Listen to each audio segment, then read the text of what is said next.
É isso mesmo ou não? Amém. Amém. É misericórdia, né? Gente, é sempre uma alegria estar com irmãos queridos, né? Infelizmente, alguns estavam falando comigo, pastor, mas por que você não chegou mais cedo? Por que você não almoçou aqui com a gente? Eu falei, o almoço está caro, né? Então, não deu tempo. Não foi por causa disso, não, mas de fato é uma alegria ver alguns rostos já conhecidos aqui. Já pude conversar com alguns um tempinho, ver outros rostos conhecidos aqui. E é sempre um privilégio estar junto com irmãos queridos, estar com irmãos da família da fé e principalmente compartilhar da palavra de Deus, compartilhar da comunhão. E isso é sempre muito prazeroso, ver outros irmãos aqui conduzindo o momento dos cânticos, vendo outros irmãos participando. Isto é bênção do Senhor. E louvo a Deus pela Igreja Presbiteriana de Goianás. Nós temos alguns irmãos aqui conosco muito queridos e é sempre muito honroso vê-los e desde já nossa alegria daqueles que a gente está conhecendo aqui nesta noite. Eu sei que talvez por breves instantes, mas sempre bom poder conhecê-los. Eu queria fazer uma pergunta fácil para vocês. Vocês já estão há vários dias aqui e vocês poderiam me ajudar aí com qual que é o tema do acampamento aí, por favor? Sabe a loucura. Sabe a loucura. O que vocês já ouviram aqui? Eu tenho aqui no meu script, vamos ver. No primeiro dia, sobre o que falaram aí? Oséias.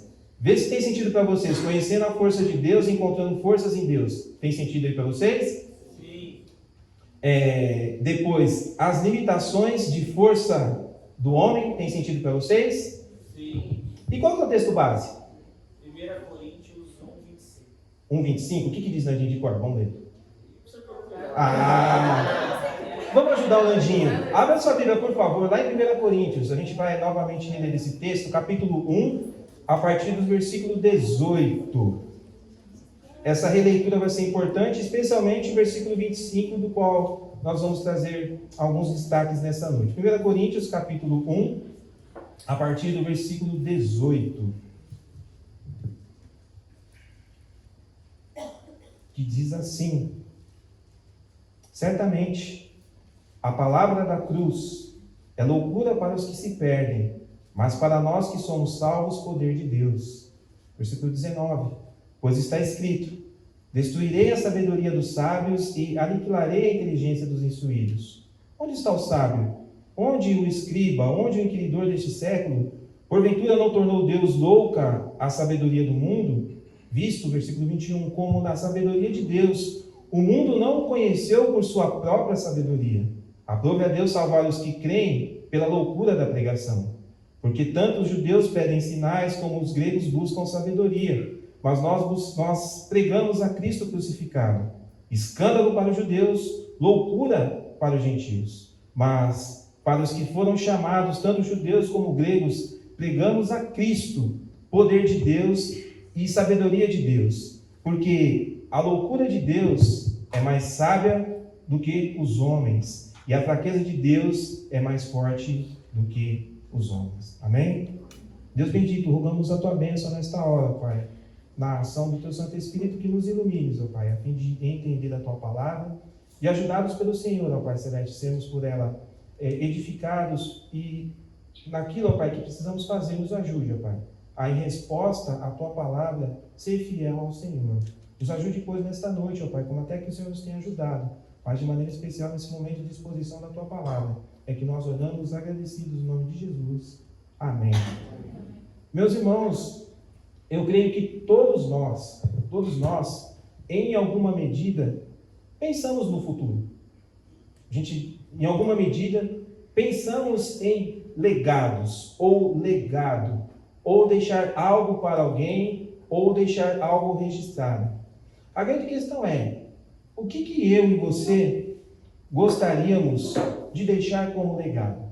O que você gostaria de deixar para outras pessoas, algo que, entre aspas, fosse além do seu próprio tempo que você deixou com a pessoa, a sua própria simpatia, o seu próprio jeito, ou talvez até os seus próprios bens? O que você gostaria de deixar de legado para alguém? Uma outra coisa para a gente pensar nesse sentido: será que aquilo que nós gostaríamos de deixar para outro produziria em outras pessoas, ou na sociedade, ou na nossa família, ou na igreja na qual nós congregamos, algo de fato duradouro? algo que de fato fosse relevante. E o tempo todo nós buscamos, em alguma medida, relevância. Relevância naquilo que nós fazemos no nosso trabalho, relevância nas nossas atividades acadêmicas, relevância nas nossas atitudes na criação dos nossos filhos, relevância no nosso trato com outras pessoas. Mas a gente percebe que quando a gente olha o contexto, o mundo que a gente vive, os relacionamentos que nós temos, nem sempre isso é muito fácil. Aquilo que a gente fala, ou aquilo que a gente faz, ou aquilo que a gente desenvolve, pegando, por exemplo, alguém que trabalha numa área de tecnologia, aquilo que é solução hoje para todas as situações, passa meses, já se torna obsoleto. Uma solução que você descobre ali no seu ambiente de trabalho, naquele momento foi uma solução extraordinária, mas daqui a pouco aquilo já se torna totalmente ultrapassado. Aquele conceito, aquela ideia, aquela vivência que você tinha no primeiro momento era algo super novo, super atual, daqui a pouco você fala assim, olha, isso aqui já não serve mais tanto assim, já não traz tanto impacto, já não impulsiona mais. É curioso, você deve estar experimentando isso muito recentemente, que agora, aí vocês me ajudem aí, por favor, o antigo Twitter mudou de nome, não é isso? Agora é o quê? Você já parou para pensar que você agora fala assim, o antigo Twitter, ou Twitter, como o pessoal está falando, agora virou X? Aí você vê o pessoal falando assim, uma coisa esquisita. Eu não estou nem dando mérito se comprou, se deixou, não é nem essa questão. Mas assim, você consegue agora experimentar, você agora pode dizer assim, o antigo, mas que coisa esquisita, pastor. O que tem a ver com Twitter? O que tem a ver com Twitter com o legado? O ponto que eu quero inicialmente dizer aqui é que as coisas do mundo que nós vivemos, isso forja a nossa mentalidade, o modo como a gente age, é muito dinâmico. E o grande risco é que isso se torne obsoleto, se torne passageiro e, em certa medida, deixe de se tornar interessante. Deixe de se tornar, entre aspas, relevante. Deixe de ser algo que pensa no legado. Imagina você agora, voltando na ideia inicial, de tentar pensar em um legado para daqui a 5 anos, para daqui a 10 anos, para daqui a 20 anos, sendo que as coisas, rapidamente, elas se vão. A gente tem ouvido muito a questão da discussão do tal chat GPT, que faz quase tudo por você, inteligência artificial, e aí você fala assim, pastor, mas essas coisas estão... O que isso tem a ver com a igreja?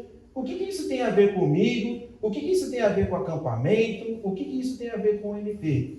Aí você descobre que você vive nesse mundo, que você convive com pessoas que têm a sua mente e, consequentemente, as suas ações forjadas, ou trabalhadas, ou correlacionadas com esse tipo de pensamento, onde as coisas rapidamente perdem o seu valor.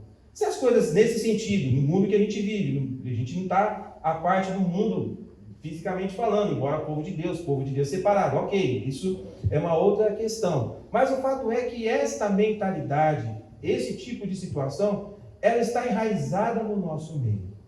Agora para pensar o seguinte, não sei se o pessoal aqui do louvor aqui vai, eu não vou falar pessoal antigo, falo pastor antigo conhecido, né? Se eu sou antigo conhecido, então antigos irmãos. Essa música aí, Exaltado, ela deve ter pelo menos quanto tempo aqui? O presbítero Josué também me ajuda aí. Quanto tempo mais ou menos que essa música a gente já cantava e já era antiga? Pelo menos. Quem é da década de 90 aqui? Levanta a mão. Olha que tem pouca gente levantando a mão aqui. Eu nem vou mais para trás para não me comprometer aqui. Década de 90. Você nasceu quando, Nandinha? 2001. Olha, para vocês terem uma ideia. E ela continua sendo atual. Até a gente vê o pessoal cantando aqui, ouvindo. Lembra até dos acordes aqui, tá, o pessoal fazendo. A gente até vai lembrando aqui. E vocês percebam agora que esse tipo de coisa, músicas como essa e outras também até mais antigas, por exemplo, Guaianazes tem muito a tradição dos hinos de coral, hinos cantados há 50 anos e até mais. E agora para pensar um pouco. Pensa na questão do legado, em questões práticas do que você vive, que a igreja de Deus vive, que o povo de Deus vive. A gente fala de cânticos de 40 anos. É um legado. Edificou a vida de muitas pessoas, abençoou a vida de muitas pessoas, cantadas por muitas pessoas, inclusive pelas pessoas que estão aqui hoje. Então, a gente, nesse nosso meio cristão, a gente tem isso um pouco mais evidenciado.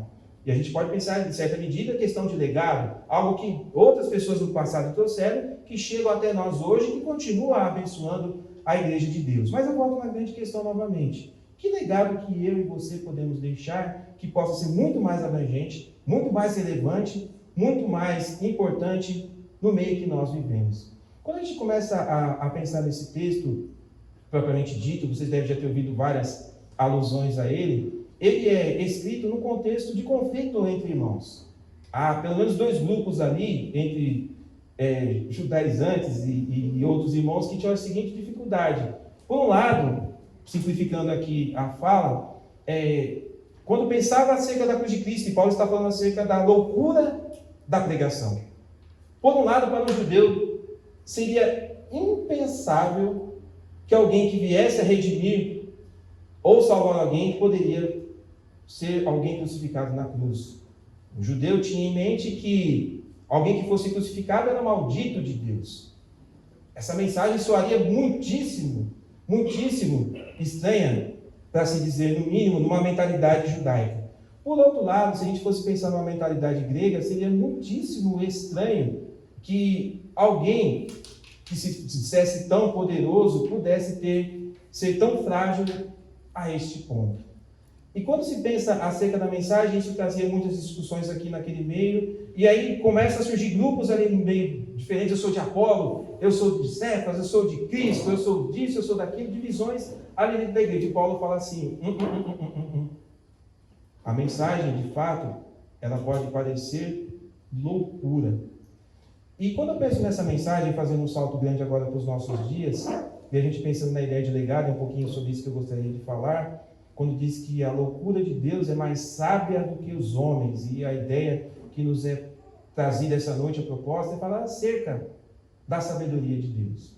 Vou fazer mais uma pergunta para vocês aqui. Quantos aqui já têm formação universitária já concluída e está em processo aqui? Boa parte da turma e os que já estão comprometidos com a academia daqui a algum tempo já.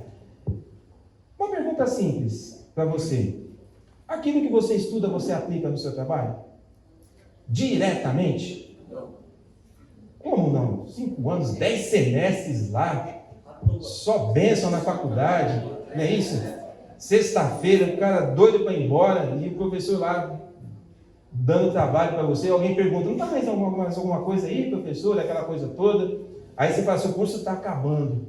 Alguns conseguem estágio, outros não conseguem, chega o momento do TCC, TGI, enfim, está a dona Tati ali, se precisar correções, só fazendo jabá aqui já, se precisar corrigir muito bem a doutora ali, se você tem dificuldade para escrever, tem ela lá, né? E ela orienta, mas aí é com ela depois.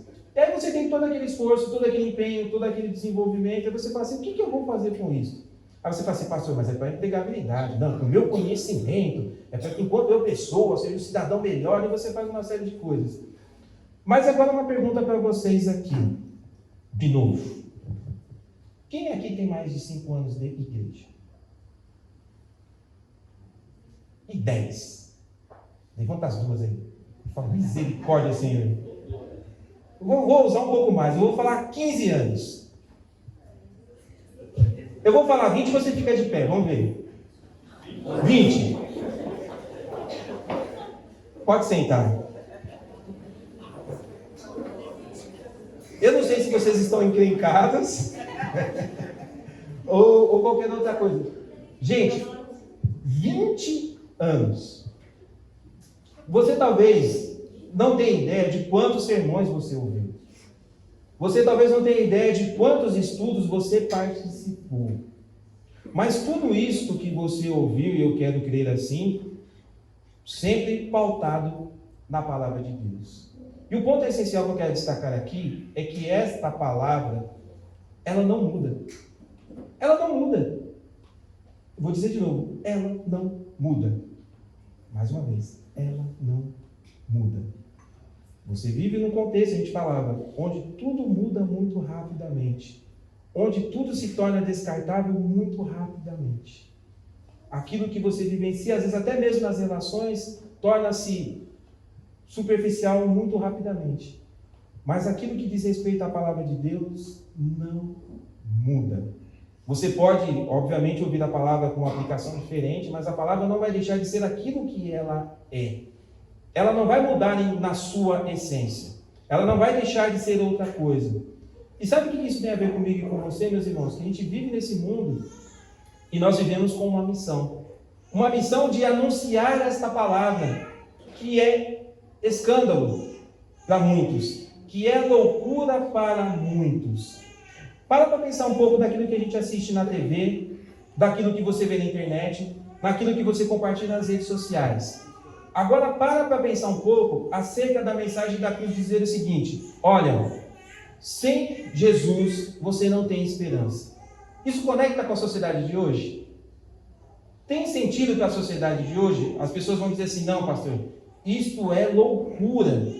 Se você falar para as pessoas no trabalho onde você vive que Cristo salva, que Cristo liberta, que Ele é o único caminho verdadeiro, o que vão dizer dessa mensagem? Se você falar para alguém de maneira simples que se você não quer em Cristo como Senhor e Salvador da sua vida, você vai para o inferno.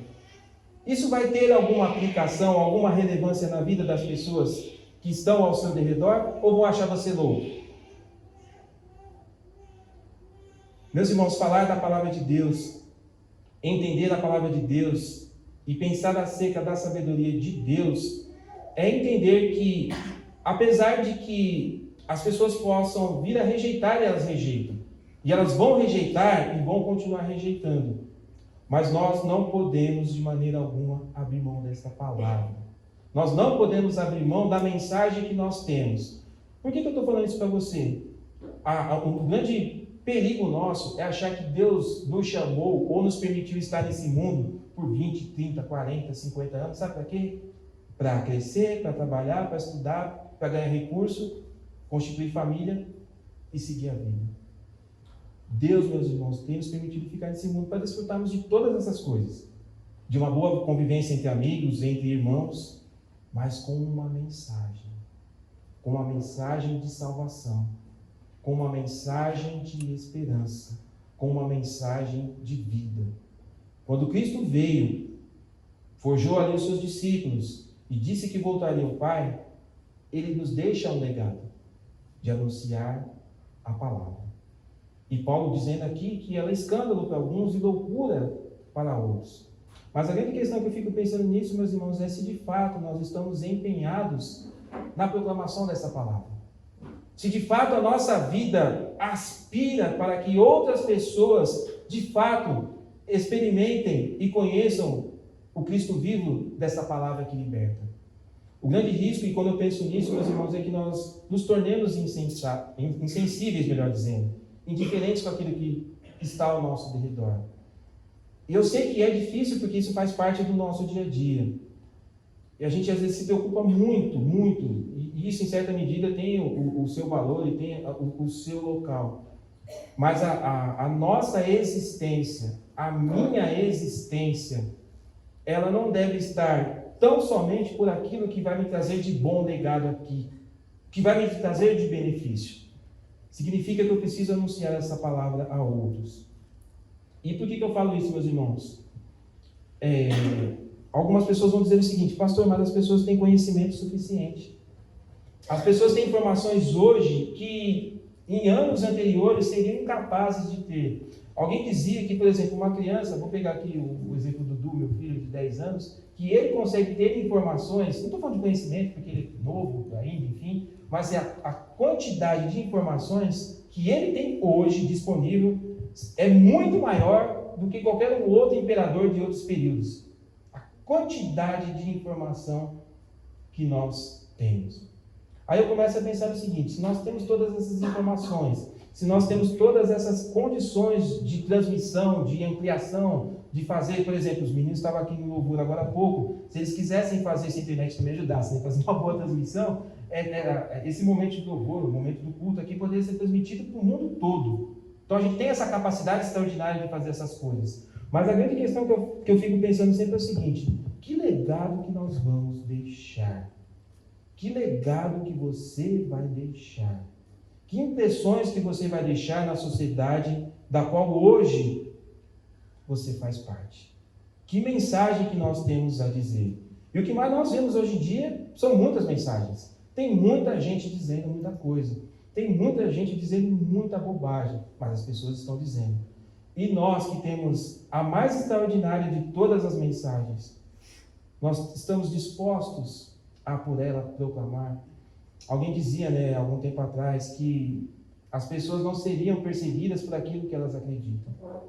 Eu ouso dizer que se a gente elevar um pouquinho o nível daquilo que a gente crê e começar a ser corajoso na proclamação disso, você vai começar a ter encrenca. Você vai começar a se complicar. E a gente precisa começar a pensar nessas coisas.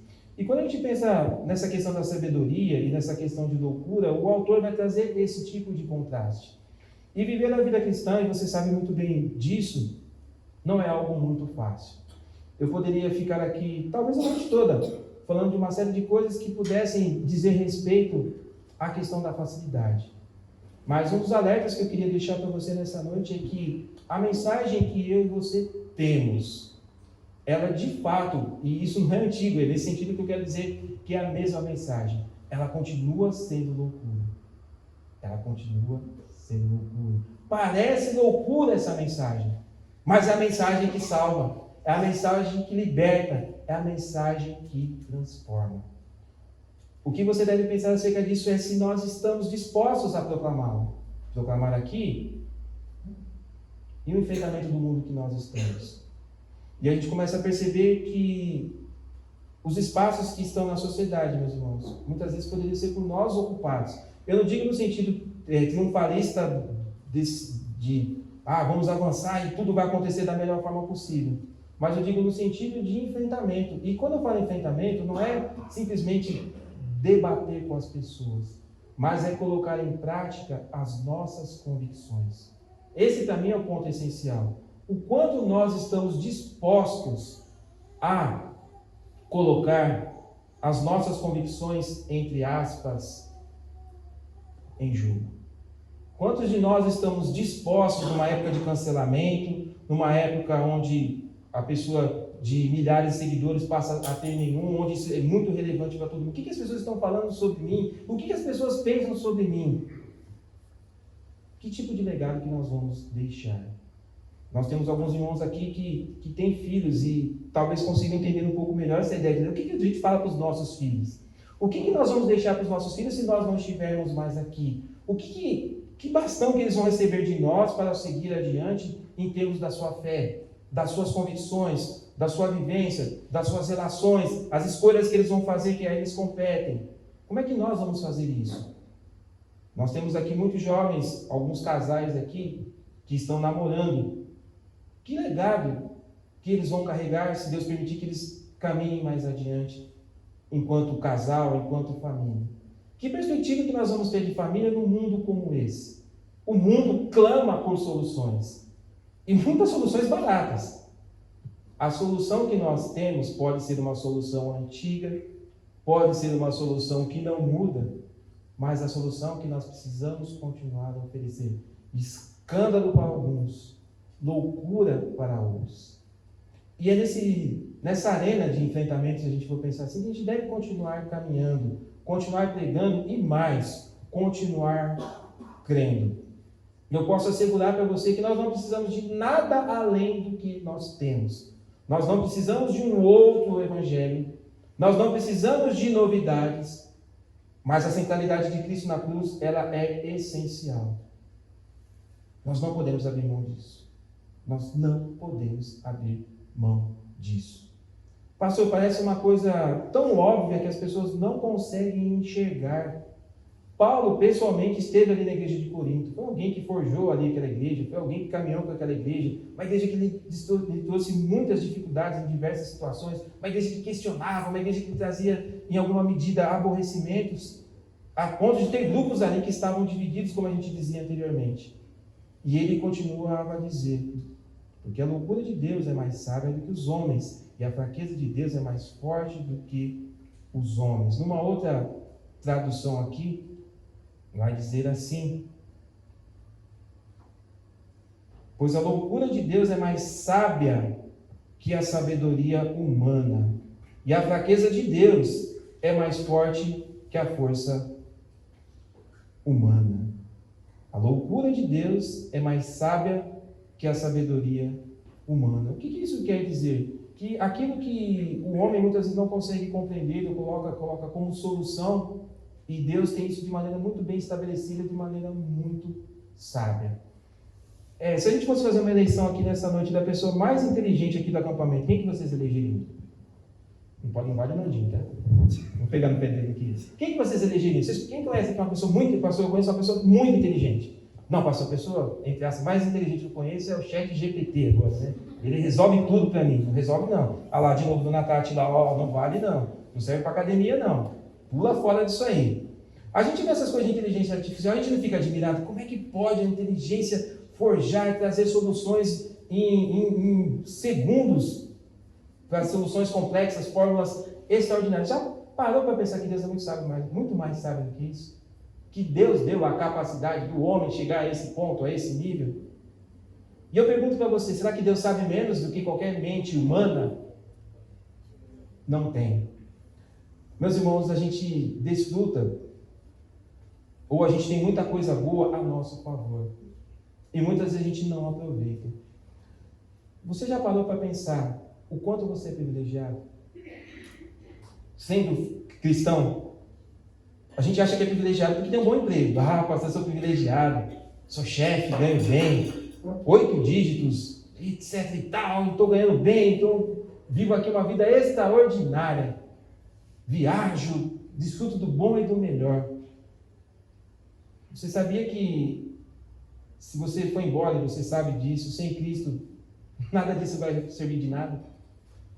Eu estava ouvindo alguns dias atrás, e já caminhando para o fim aqui de algumas coisas que a gente tem conversado, falava de um artista que já faleceu há mais de 30 anos. Mais de 30 anos. Vocês acreditam que a família até hoje ainda discute a divisão dos bens? Um outro artista que era famoso, parece que rico, teve tantas dificuldades ao longo da sua vida que a riqueza que ele tinha acabou ficando por conta dos impostos que não conseguiu pagar. A gente fica pensando nessas coisas, a gente às vezes dedica a nossa vida a tanta coisa nesse sentido, e a gente às vezes acaba esquecendo dos valores eternos. E parece que pensar em valores eternos e pensar no Cristo da cruz pode parecer algo antiquado, pode parecer algo que não cabe nas conversas, não cabe no nosso meio. Mas, meus irmãos, é algo que nós não podemos abrir mão.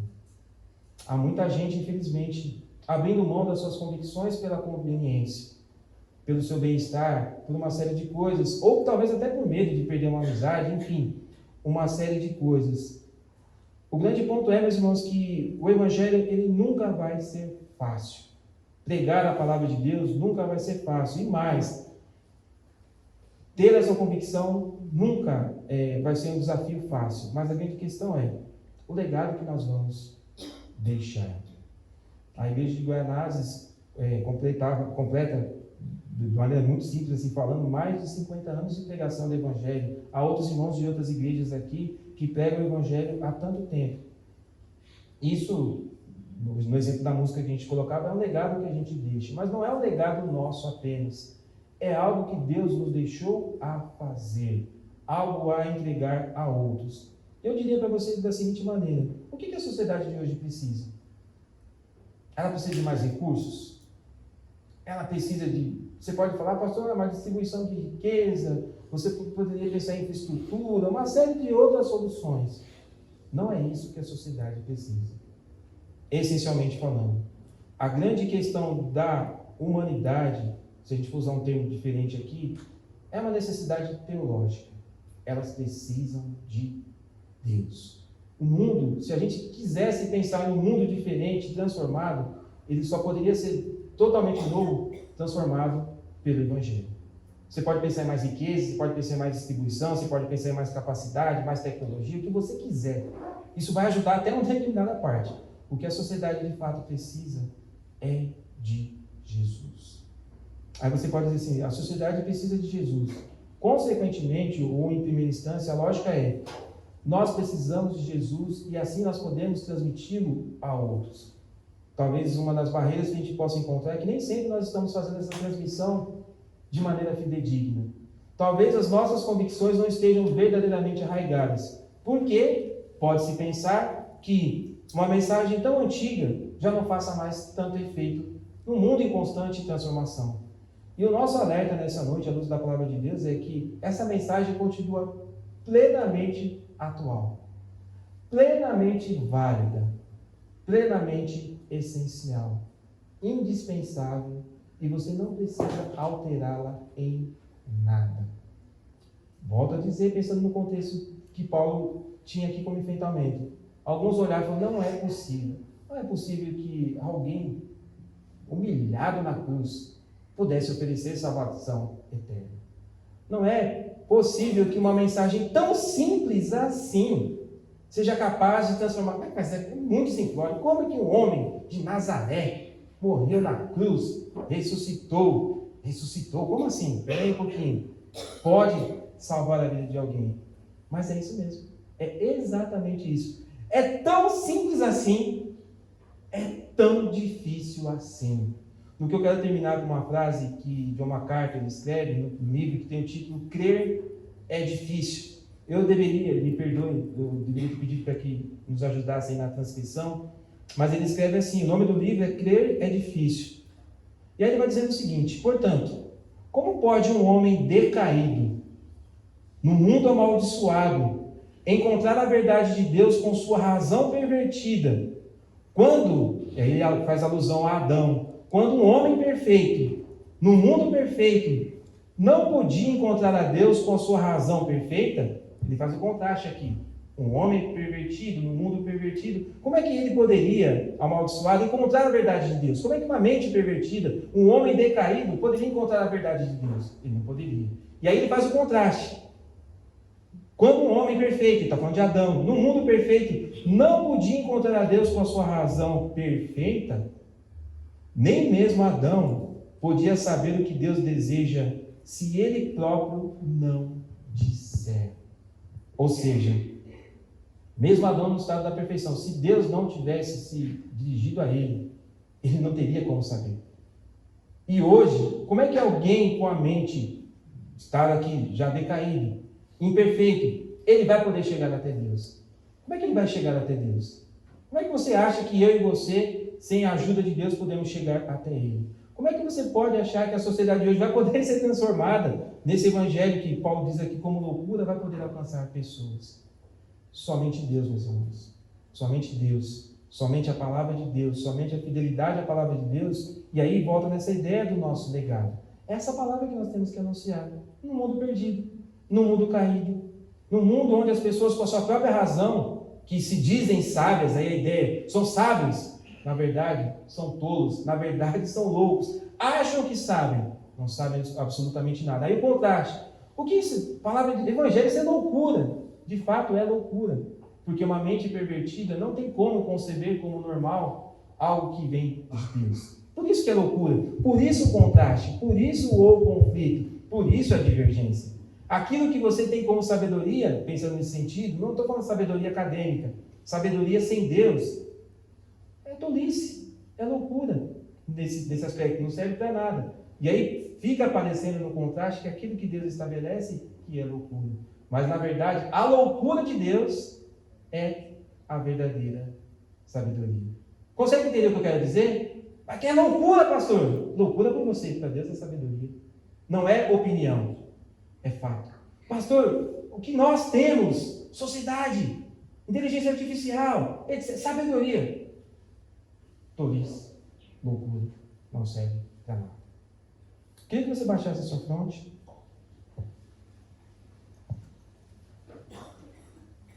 E que você brevemente falasse com Deus que legado você tem deixado no dia de hoje para outras pessoas.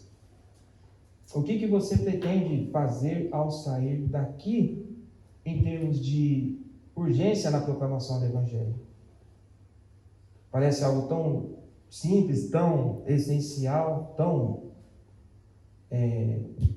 evidente, mas a grande questão é, você de fato está disposto a pagar o preço por anunciar essa mensagem?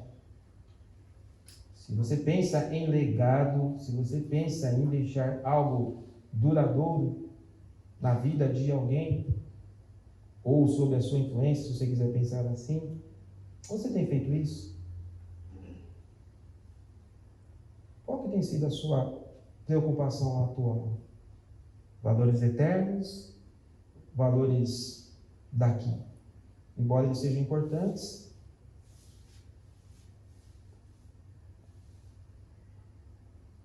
você tem aproveitado o seu tempo neste mundo para que Cristo seja glorificado através da sua vida, através da sua mensagem, através do seu testemunho? Deus bendito, nós louvamos o Teu nome, Pai, pela vida do Teu povo reunido aqui nesta noite, Pai. E nós bem sabemos, ó Pai, que aquilo que nos parece, ó Pai, ser loucura, na verdade é sabedoria divina, Pai. A mensagem é muito clara e pode parecer aparentemente simples, e na verdade ela o é. Mas é uma mensagem, ó Pai, extraordinária, poderosa, ó Pai, e a única capaz, ó Pai, de transformar vidas de fato e de verdade. Pai querido, nós ansiamos tanto por uma transformação na vida da nossa família, muitas vezes, na vida da nossa igreja, na nossa sociedade. Mas nós, ó Pai Celeste, infelizmente aspiramos que essas soluções, ó Pai, decorram, ó Pai, daquilo que não é o que o Senhor nos ensina, Pai. Não vem muitas vezes da Tua palavra, muitas vezes vem do nosso esforço, do nosso desejo, mas não aquilo que essencialmente vem da Tua palavra, Pai. E às vezes, ó Pai, temos como simplório aquilo que de fato, ó Pai, é fundamental na vida da sociedade de hoje, Pai. Dá-nos coragem, ó Pai Celeste, dá-nos sabedoria e intrepidez na pregação da Tua palavra, Pai. Que não sejam apenas discursos vazios, ó Pai Celeste. Que não sejam testemunhos que desonrem ao Senhor, mas que tenhamos vidas que glorifiquem o Teu nome, Pai. Que aquilo, ó Pai, que permeia os nossos lábios estejam fruto daquilo que brota do nosso coração.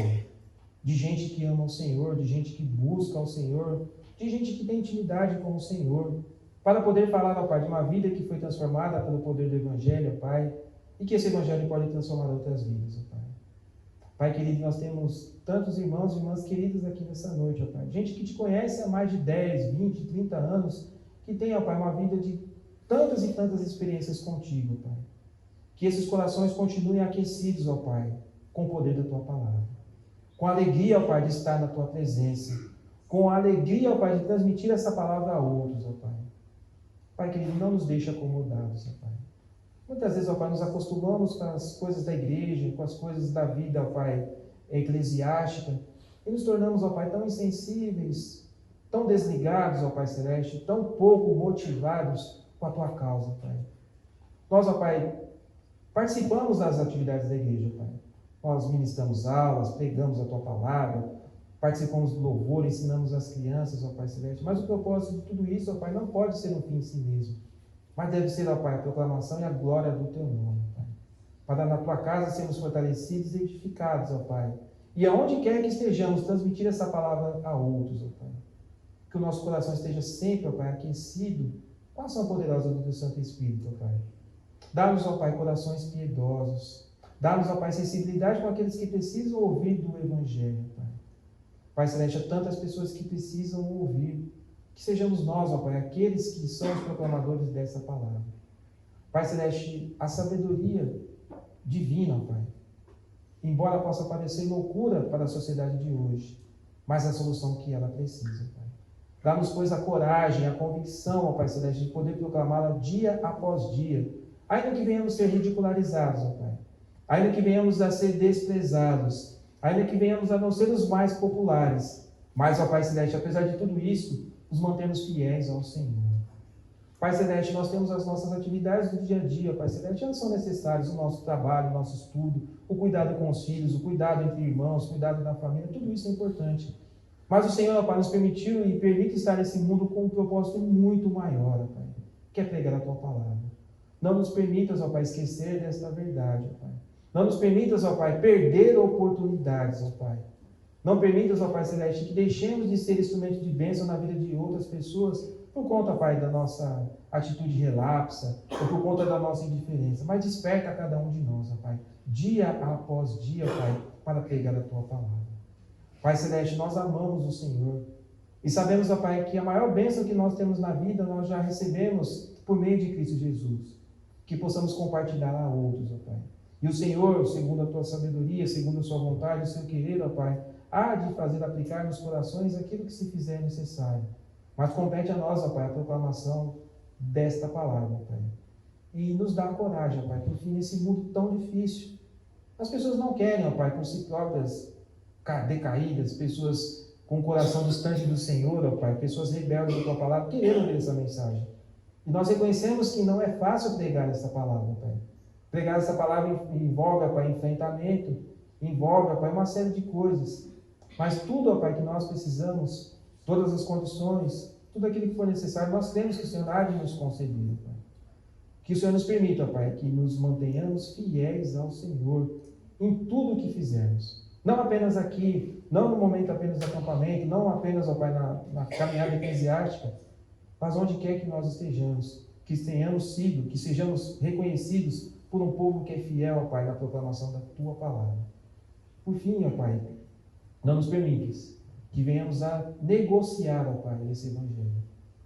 O Evangelho da cruz, o Evangelho de Cristo Jesus, ó Pai, que jamais pode ser negociado, pode ser barateado, pode ser, ó Pai, alterado. Nos permita, ó Pai, sempre, com temor e tremor, sempre mantemos fiéis, ó Pai, a Tua sagrada e bendita palavra, Pai. Para isso que tenhamos a nossa mente voltada não para a nossa sabedoria, Pai, porque ela é tolice, mas a verdadeira sabedoria, Pai, que vem do Senhor.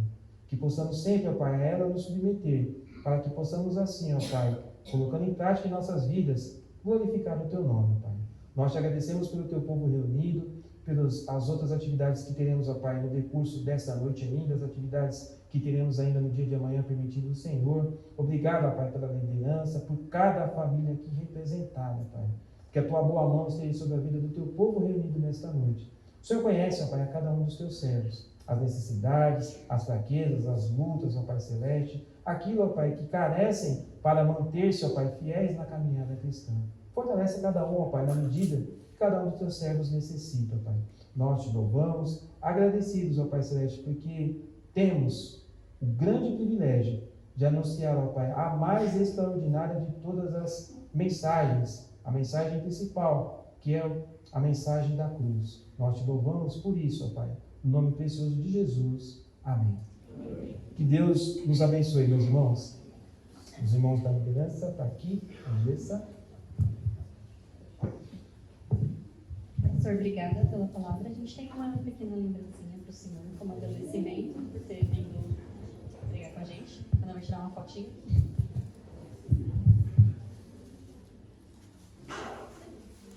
Obrigada, Deus. Uma boleta eu devolvo, tá? Se for chocolate, eu guardo.